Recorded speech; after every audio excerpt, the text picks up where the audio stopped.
بسم اللہ الرحمن الرحیم۔ السلام علیکم ورحمۃ اللہ وبرکاتہ۔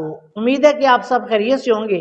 پیارے بھائی اور بہنوں، کچھ دوستوں کی طرف سے یہ میسج بھی آئے ہوئے ہیں کہ جسمانی سوجن کے لیے مختلف جگہ پہ انسانی جسم میں سوجن پڑ جاتی ہے۔ اس کی بہت ساری وجوہات ہوتی ہیں، لیکن عمومی طور پر یہ جو سوجن ہوتی ہے یہ زیادہ تر گرم خشک مزاج میں دیکھنے میں آتی ہے۔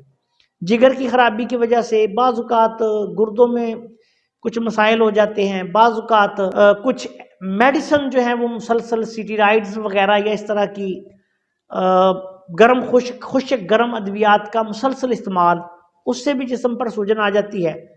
بہرحال بالمزاج اس کا علاج آپ کو بتا دیتا ہوں۔ ایسے مریضوں کو جن کو آپ کو کوئی سمجھ نہ آ رہی ہو کہ ان کو جسم پہ سوجن کیوں ہے، یا ایسی صورت میں جب آپ کو سمجھ آ رہی ہو کہ ان کو گرمی خشکی کی وجہ سے جسم پہ سوجن ہے، تو ایسی حالت میں یہ نسخہ جو ہے وہ آپ طبیب دے سکتے ہیں۔ عام لوگ اس کو استعمال نہ کریں۔ یاد رکھیں، انسانی جسم پہ جو سوجن ہوتی ہے دل کی وجہ سے بھی ہو سکتی ہے، اور گردوں کی خرابی کی وجہ سے بھی ہو سکتی ہے، اور بھی اس کی بہت ساری وجوہات ہوتی ہیں۔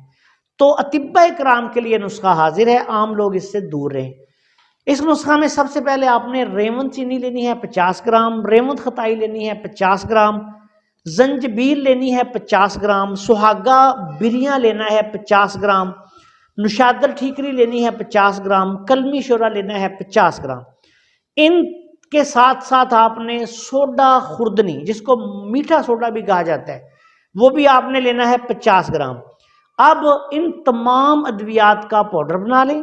پاؤڈر بنانے کے بعد آدھی چمچی اس کی مقدار خوراک ہے، دن میں 3 دفعہ کھانا کھانے کے بعد ارک مکو، ارک سونف اور ارک کاسنی کے ساتھ۔ یہ بات یاد رکھیں کہ ایسے مریضوں کو جن کو جسمانی سوجن ہو، ارک مکو، ارک کاسنی، ارک سونف۔ اگر آپ کسی ایسی جگہ ہیں جہاں آپ کو ارک نہیں مل سکتے تو پھر اسی نسخہ کو ویسے استعمال کر لیں، انشاءاللہ تعالیٰ بہت جلد فائدہ دے گا، اور اللہ کے فضل و کرم سے آپ دیکھیں گے کہ بہت جلد مریض کے جسم کی سوجن جو ہے وہ ختم ہو جائے گی۔ السلام علیکم ورحمۃ اللہ وبرکاتہ۔